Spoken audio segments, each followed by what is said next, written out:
Okay, so hello everyone. I hope you can see the screen. So today is the week 10 of the live interaction session and I'll be discussing the assignment number 10. Feel free to pose in your question as we progress along. If you have any doubt, I'll try to clarify them. If any doubt persists, even after the lecture, feel free to pose them in the next interactive session, that is next week, same day, same time. So with that, let's begin. So this assignment, the first section of the assignment, that is up till question number 10, is related to mostly magnetics, right? That is the inductors and few questions on transformer. Uh, so as we progress along, I'll be discussing those with you, and will try to clarify your doubts regarding the same. Uh, question number one is there is two identical magnetically coupled tests uh, which has been conducted, and the test results are as shown as given in point number one and point number two. And based on those tests, you have to figure out what is the coupling coefficient of the two coils. This is what is asked to determine from the information given to you. So before I commence, let me just uh, return to some basics here. So you have an inductor L1 and L2 which is connected to some source potential V, right? Now if you have such kind of a system, and if I'll ask you what is the effective value of inductance, you will say that the effective inductance is L1 plus L2. Now why did you say that? You just wrote the equation V is equals to L effective di over dt, right? And this is equal to, that is V here is this, right? Let me call it V source. So this will become V source. So this will be equal to V1 plus V2. What is V1 plus V2? V1 plus V2, right? And this is equals to L1 di1 by dt plus L2 di2 by dt, right? But I1 is equals to I2. Therefore, you write L1 plus L2 di by dt, where I1 is equals to I2 is equals to I, right? And since this di by dt and this di by dt is common, you can cancel them out and you are left with L effective is equals to L1 plus L2. Now this is valid in the event if you don't have any mutual coupling between them. What I'm saying? Mutual coupling. Now what is mutual coupling? Mutual coupling is that if you have a core and you have winded some inductor on it, if you have like another inductor winded on the same core, then the flux of this inductor is going to be linked with the flux of this inductor. So there is some mutual inductance in between them, because the flux of one and flux of two is linked together, right? Linking is there. So this is mutually coupled coil, right? How can you have uncoupled coil? You can have two different cores with no linkage between them, right? And then you can have zero flux linkage,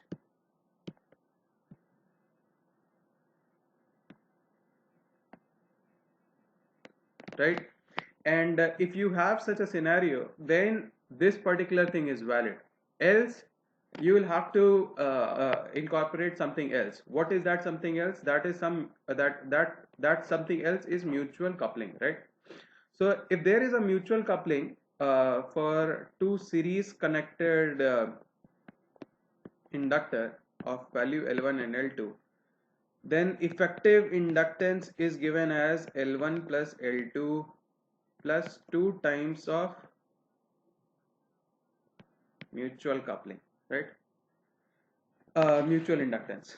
And if the polarity, if it is like this, is additive, aiding, this is aiding, and you can also have a differential connection, something like this. So if you have L1 and L2, and if the dot polarity is something like this, you will have difference, and the L effective value is going to be given by L1 plus L2 minus 2 times of M, right? Now, how do I get this and this? Like, I think the professor would be covering this aspect in the regular classroom. If you have any doubts how this formula was how this formula was achieved, like I'll recommend you to visit your professor's lecture. There you will figure it out. But it's the same thing, what you are doing here, except that you will be writing now that psi 1 2 is equals to phi 1 2 into n 1 is equals to mutual inductance due to current 2. So this is the flux, total flux, and this is flux per turn, right, into total number of turns of first winding. So here you have L1, right? So you will have some number of turns of for L1. So this is the total number of turns for inductor 1, and what it is showing is that total flux produced in inductor 1 due to current flowing in inductor number 2. This is related by a mutual inductance M, right? So it is the flux which is being produced in inductor number 1 due to current flowing in inductor number 2, right? So inductor number 2 would be carrying some current, and this would be creating some flux in L1 that is related by mutual inductance, and the formula is given by this, right? So you just remember the formula, and if you want to understand how this formula is coming, then I'll recommend that you visit for the details you can visit your professor's lecture, right? So you remember this particular formula and this formula if it is not aiding, right? So with this information, let's proceed to solve this particular question, right? So I'll just copy it to the next page. Okay, so now since we have the formula with us,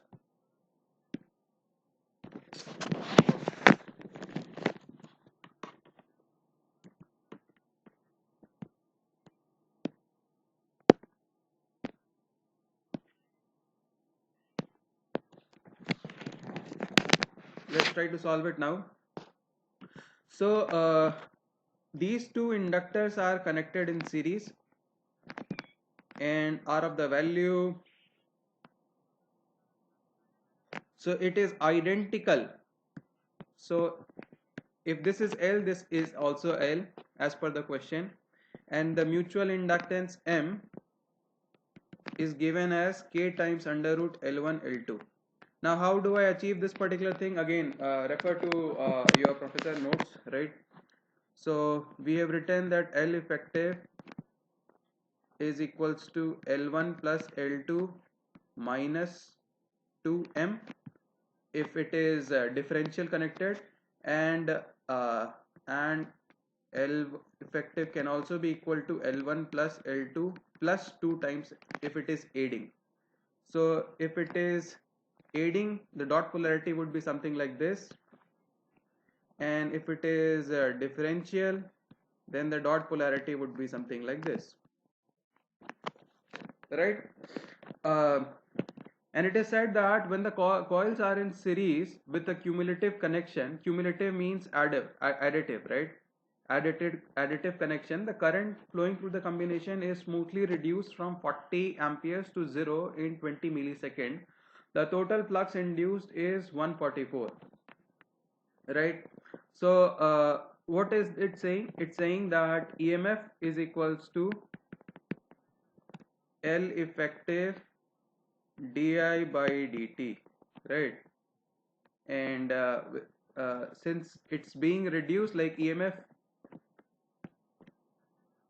EMF is equals to 144, right? What is the L effective value? L effective value is 2 times L, and it is cumulatively connected. Therefore, plus 2 times M. What is DI? DI is 40. What is the time given to you? Time given to you is 20 into 10 power minus 3 because it's in millisecond. And you try to solve this particular thing, you will get L1 plus M is equals to, let me just write down the value, 36 millihenry, right? This is equation number 1, right?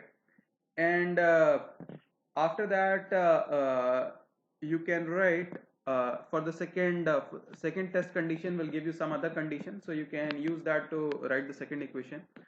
When the coils are differentially connected in series, the total flux linkage is found to be 0.032 Weber for the total supply current of 4 amperes. So I had written one more equation in the previous. I had written chi is equals to uh, n phi, right? And you can write that chi is equals to chi total is equals to L effective. This is also equals to L effective into uh, the current. So L effective into the current, right? So here you will get 0.032 Weber is equals to L effective, but it is differentially connected this time. So differentially connected, what we have the formula? We have 2L1 minus 2M into the current. Current is 4 ampere. So you can use this to write L1 minus M is equals to 8 millihenry, right? And this will become your equation number 2. Now you can add equation number 1 and equation number 2 to figure out what is L. L is nothing but 40 divided by 2, right? From 1 and 2. And this will give you L as 20 and M as 16, right? Both in millihenry, right? Now if you have this particular thing, I know that the formula of mutual inductance is linked to inductance, individual inductance, as under root L1 L2, right? But L1 and L2 are same because it is identical connection, right? And therefore I'm using 2L, right? Instead of L1 plus L2 I'm using 2L, right? Because both are identical. So you, in this particular case, you have K into L, and therefore it becomes 16 divided by 20. This is from the result we have obtained here. So 16 divided by 20 is nothing but 4 by 5 is equals to K. What is K? The physical meaning of K is that how tightly it is coupled. So you might have heard of the term coupling constant in the transformer or in the inductor, which is basically the meaning, how tight is the magnetic connection between the cores of these two things, right? So the flux of one, if it is perfectly linked with the flux of two, then it is coupling coefficient will be equal to 1. So in this particular case, it is equal to 4 by 5, that is equals to 0.8, right? Now this becomes your final answer, and therefore like 4 by 5 you figure that D is the correct option, right? So I am hoping that question number 1 was correct. Question number 1 was clear to all of you. If you have any question, feel free to post, else I will move on to the next question. Okay, so no queries, so I'm taking that you understood it. So let me try to solve question number 2 for you guys. So a circuit is shown to you, and it is found that AC input voltage and current are in phase. Now what does it imply? If voltage and current are in phase, that circuit is resistive.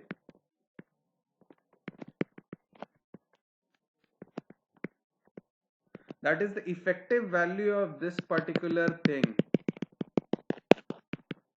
is a resistance. Z effective is equals to some value of resistance. This is what the question is saying, right? If the coupling between the two coils is denoted by K, find the value of K and the dot polarity of the coil P and Q. So here the dot polarity is not shown to you, right? So the dot polarity can be like this, that is additive, or it can be like this, that is differential, right? So you can have two different dot polarities. So the question is asking you which dot polarity is the correct one and what is the value of K, right? These are the two questions which this question seeks, right? So let me assume for the time that this is the correct dot polarity, right? Just an assumption, right?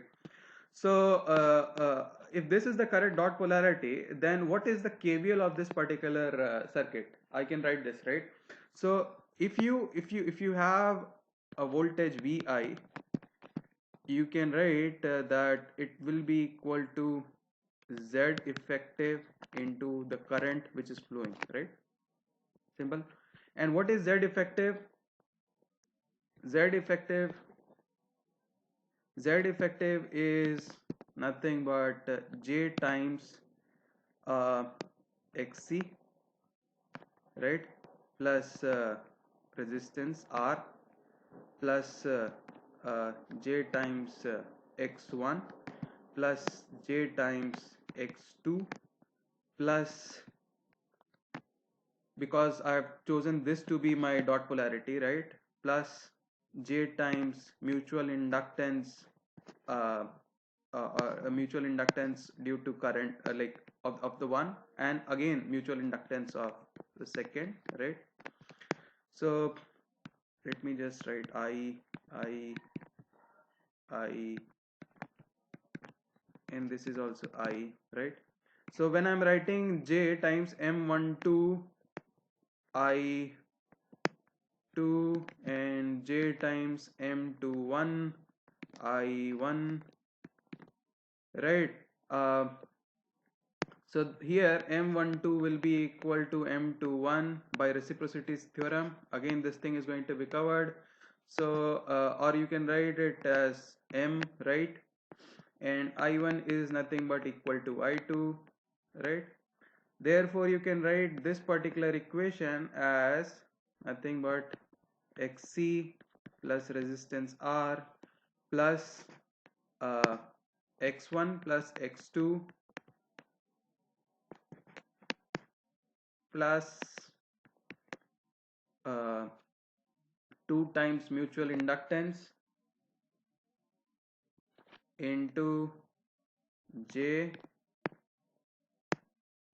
and of course omega will come. So I had forgotten to multiply over here omega term, right? So you just multiply omega, or if I'm writing x, then kind of omega is included, so I don't need to include omega. So yeah, so this is your term, and you multiply it with the current value, current I, right? So this particular term is your Z now, right? And if this is your Z, I have written that Z must be equal to some value of R, right? That is the imaginary component of Z must be equal to 0. This is the meaning I am deriving from it, right? Now let me just write the value of Z. So Z is nothing but minus 29 for Xc plus, that is J times, right? And plus 29 ohms plus 10 J times plus 10 J times, and after that plus 2m J times, right? This for this to be equal to imaginary part equal to 0, this implies that 29 plus 20 plus 2m is equals to 0, right? or you can say that M is equals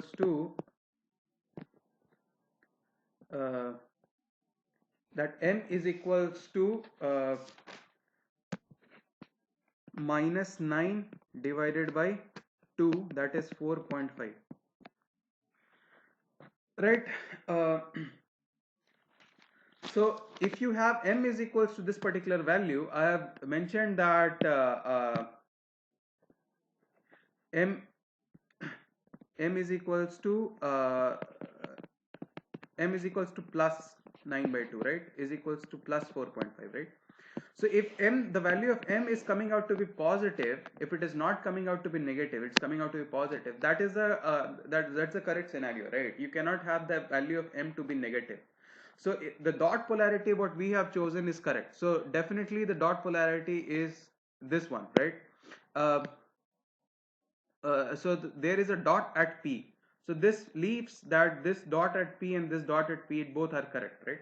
Now let's go to the value of K, right? So we have mentioned that mutual inductance M is nothing but K times under root L1 L2, right? And therefore from here we can write that 4.5 is equals to K, and L1 and L2 are same value 10, right? So under root 10 and to 10 is nothing but 10, therefore K is nothing but 0.45, right? So K is equals to 0.45. We have already figured out that there is a dot at P, and therefore option number A becomes your correct answer. So I'm hoping that the question number 2 was also clear to you guys. Let's move to question number 3. So question number 3 is asking you to figure out the equivalent Z as seen by the source in the circuit, right? So this is a little uh, involved question, like you will have to do some calculations here, and also a little conceptual.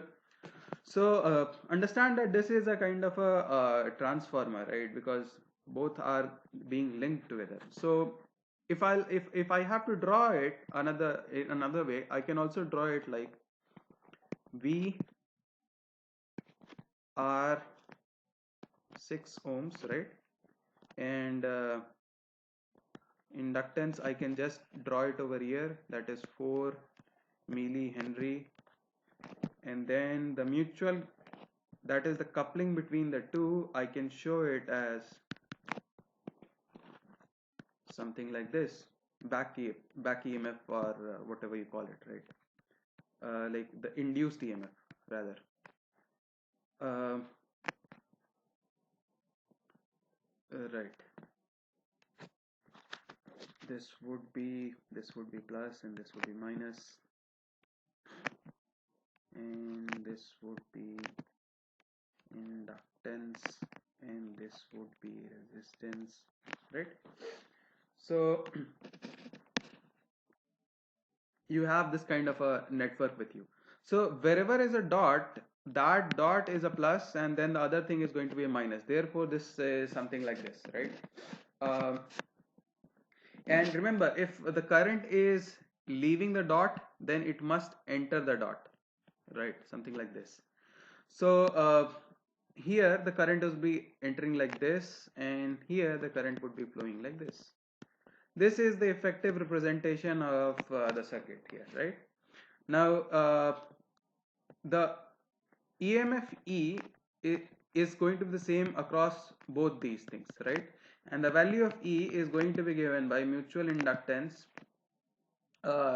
mutual inductance into the value of the uh, different side current, right? Mutual inductance into current.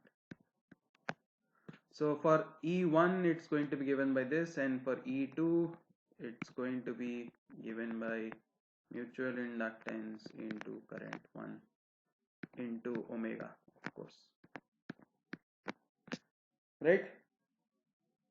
So if you have this particular kind of a system, you can just reduce it to this particular network. If you have this kind of system, you can reduce it to this kind of system, and then it will become much more clear, right?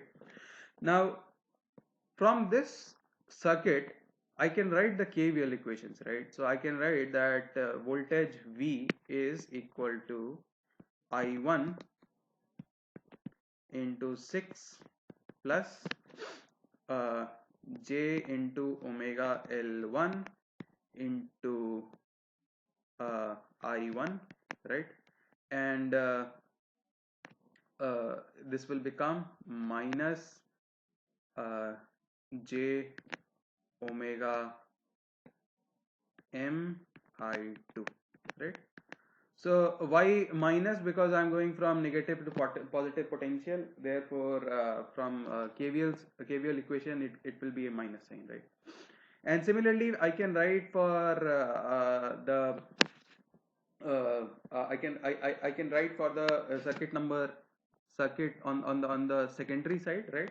So secondary side equation will be equal to j into omega m I1, right, is equal to the net EMF is going to be the net drop, right? So what is the net drop? Net drop is j omega L2 I2 and plus I2 R2, right? Now what is the question asking you? The question is asking you to figure out Z equivalent as seen from the source, or in other words it's asking you V1 by I1, the value of V1 by I1. This is what the question is asking. Now I have the voltage V in equation number 1. This is equation number 2.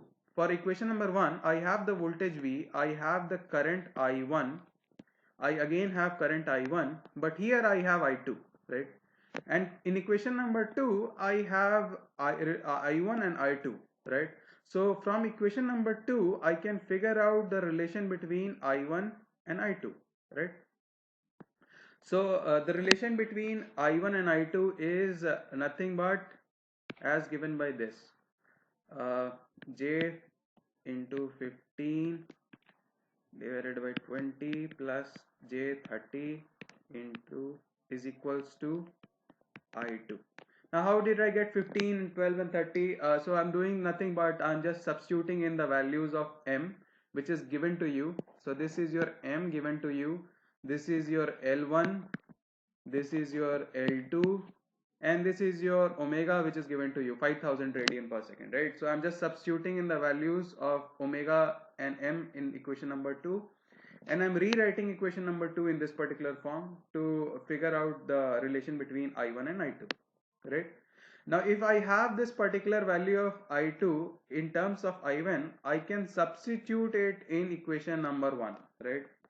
And then try to figure out the voltage V, right? So if I'll substitute I2 in equation number 1, I will get V is equals to, and again I'll substitute the value of L1 omega and other terms. So V is equals to 6 plus 20 J into I1 minus J 15 into 15 J divided by 12 plus 30 J, and this is your I1, right? Because I have substituted now I2 in terms of I1, therefore it's coming.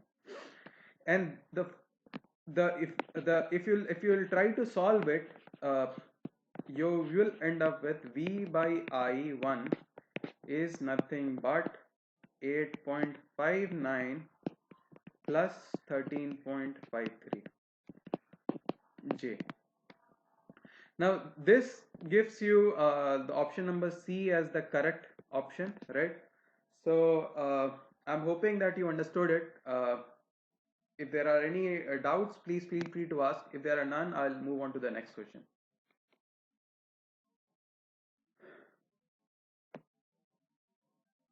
So no queries. I'm taking that you have understood it. Let me move on to the next question then. Question number 4. So the question number 4 is stating that you have a circuit where the source is connected to the load ZL, right? Via a single phase transformer with turns ratio n is to 1. So the n is to 1 is the turns ratio of the transformer, and then the source impedance of the voltage is given by this particular thing, right? uh, you have to figure out you will have to figure the question is asking you to figure out the n and the x for which the power transfer to the source to the load is maximum, right? Now we have understood that for maximum power,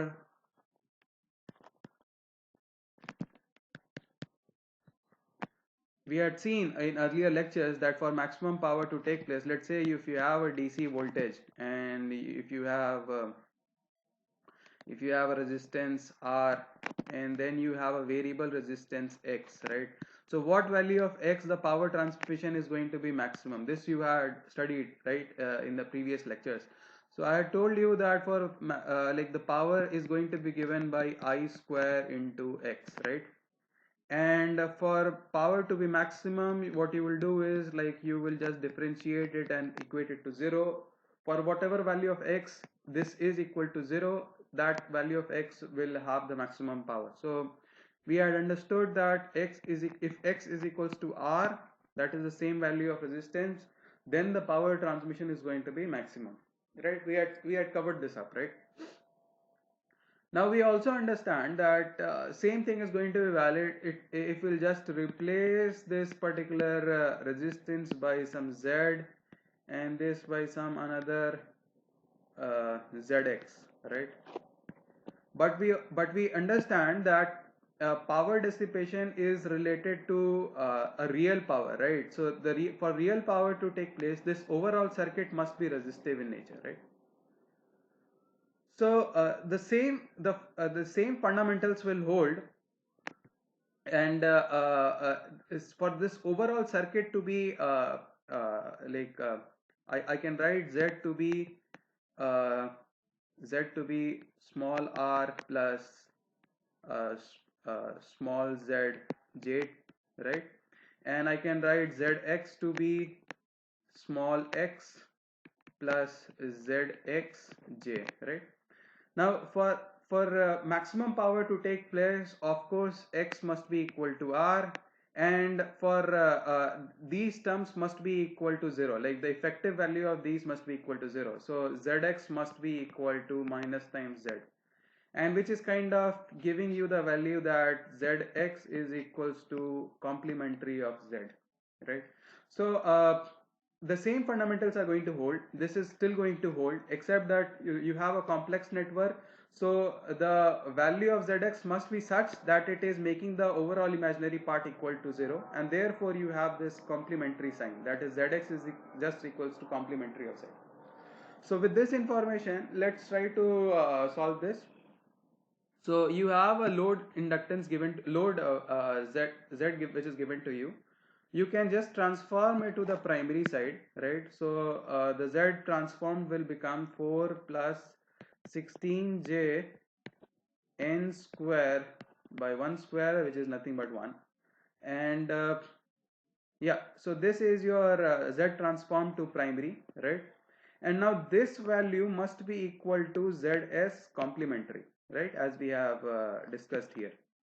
Now Z complementary is nothing but 3 times of 3 uh, plus jx, right? Now if you have this equation, that is 4 plus 16j n square is equals to this quantity, equation number 1. From here I can say that for this equation to be valid, the real terms and the imaginary terms must be equal. So you just equate the real and the imaginary terms, right? So equating the real terms, it will give you 4n square is equals to 3, and equating imaginary terms, it will give you 16n square is equals to x, right? But n square, from here I can write n square is nothing but 3 by 4 or equals to 0.866, and if I'll put n square over here, that is 16 into 3 by 4 is equals to x. So this will become 4 3 are 12, so x is nothing but 12. So this becomes your answer. So I'm hoping that this thing was also clear to you guys. If there is any query, feel free to post. If not, I'll move on to the next query, question.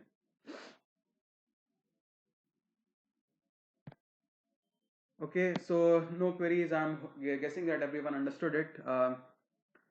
So let me discuss question number 5 with you guys, right?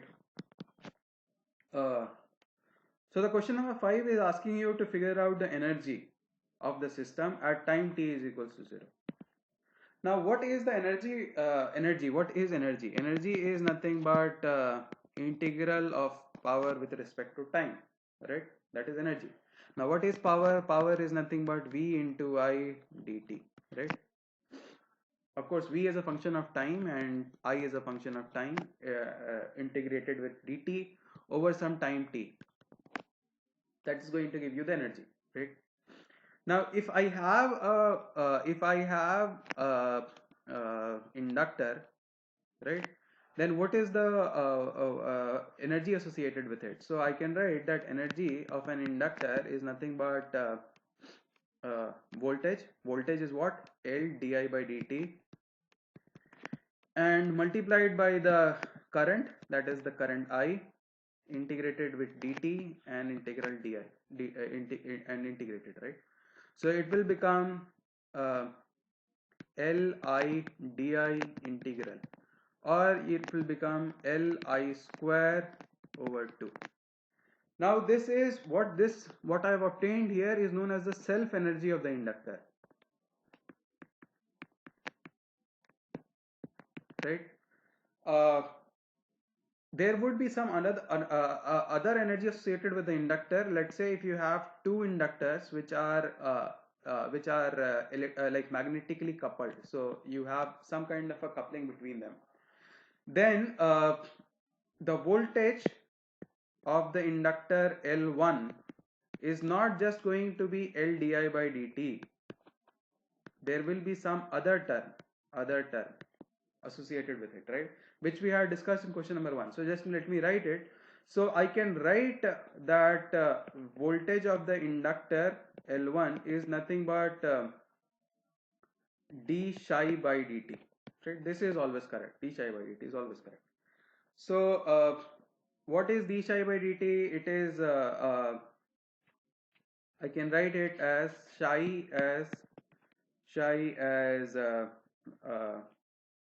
uh, like Li1 L1 I1 plus M12 into I2, right? So this is the value of psi, right? So you can just write that V is equals to L di 1 by dt, L1 di 1 by dt plus mutual inductance di2 by dt. So this other term here is nothing but this, right? Now if you have this particular value of voltage, then the energy is going to be L di1 by dt plus mutual inductance di2 by dt, right? Multiplied by the current which is flowing through the inductor, that is I1, into the value of time, right, dt, and integral. So this is the value of energy associated with inductor, right? This will give you again half Li square will be the self energy, and the mutual inductance part is going to give you M12 I1 I2, right? But we had seen that M12 is nothing but mutual inductance M I1 I2. So this mutual inductance is an extra energy which is coming due to the coupling between the two inductors, right? So overall you can write that the energy of the system is nothing but self energy plus the mutual energy, or you can write that Li1 square plus L2 I2 square and uh, plus or minus. Yeah, so this is an important thing which you must bear in mind, that it can be plus or minus, right, depending upon whether it is additive like here, or subtractive like here. I'll just use some different colors. So if it is like this, it will be a minus, this will become a minus, and if it is like this, it will be a plus, right? So let me change to red. uh, it will be mutual inductance M, I1 and I2, right? Now you have this particular quantity as your energy. All you need to do is that figure out the value of I1 and I2 at time t is equals to 0. This is all what you need to do, and then just plug in the values and then use algebra to figure out the total sum. So what is the value of I1 at time t is equals to 0? Put time t is equals to 0, I1 will be equal to 4. What is I2? I2 is nothing but I3 minus I1 from KCL, right?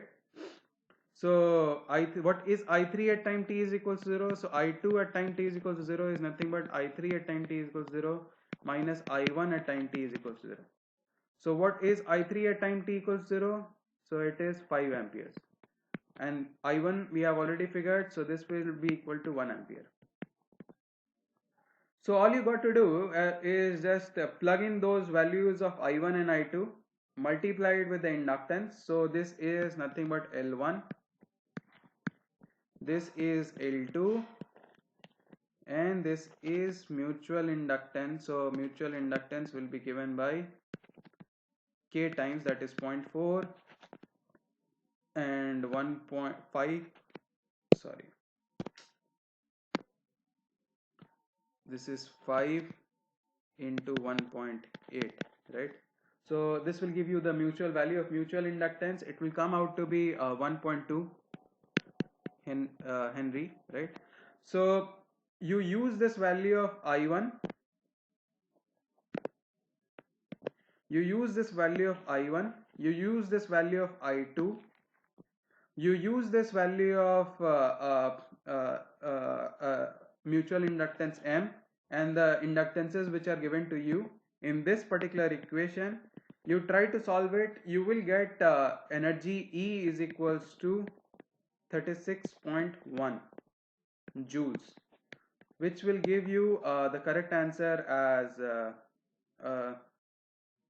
okay, I think there is a mistake. This will be the answer is going to be this here, so not this one. So this will is going to be the answer 36.1, and that's your answer for question number 5. So I'm hoping that this is clear to you guys. If there are any doubts, feel free to post it. I will try to solve them. So please ask any doubts if you are having.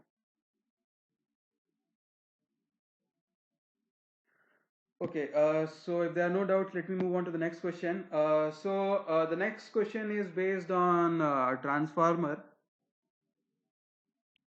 So here is a circuit which is given to you, right? And then it's being the equivalent circuit is being like shown to you as a transformer, and it's asked uh, what should be the value of L1 here, L2 here, and the mutual inductance here. So basically it's a transformation to this, and then the value of L and M are required from you.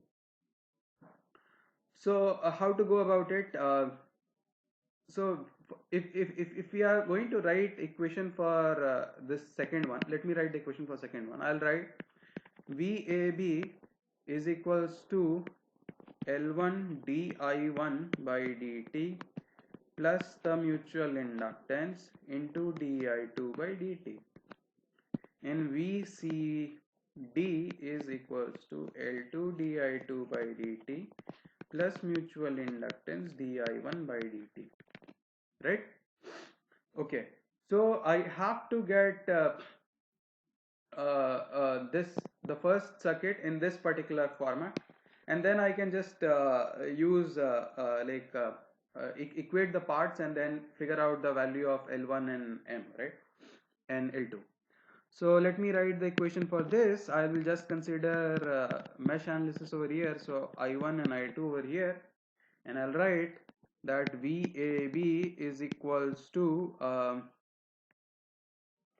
L1, that is 12 into di1 over dt plus 15 into di1 plus I2, because both are adding, right? Both are flowing through this 15 ohm, right? So this will be there, and this is going to give you 27 di1 by dt plus 15 di2 by dt is equals to VAB, right? From the mesh 2, I'll get VCD is equals to 18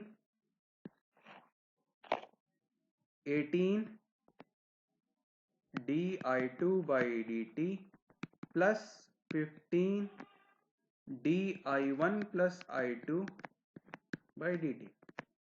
So this is going to give me 33 di2 by dt plus 15 di1 by dt.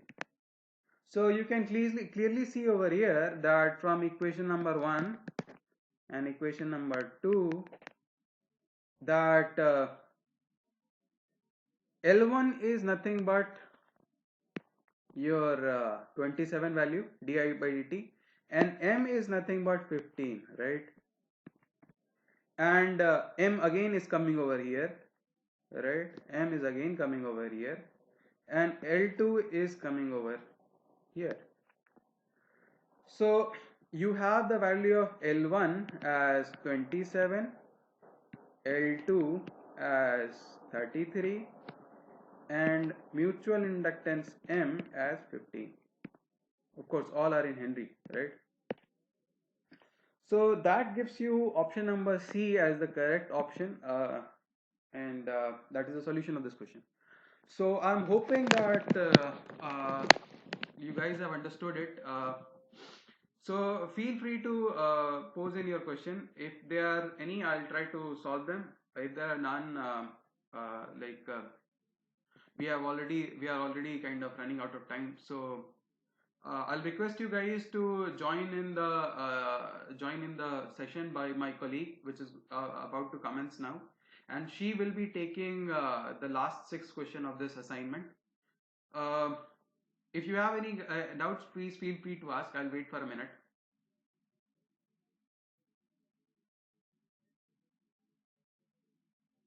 Yeah. So it appears that you don't have you understood it. So if any doubt arises in the next during the week, feel free to post them. The next time we are meeting, I'll try to solve them. So thank you guys for coming. I'll see you around next week.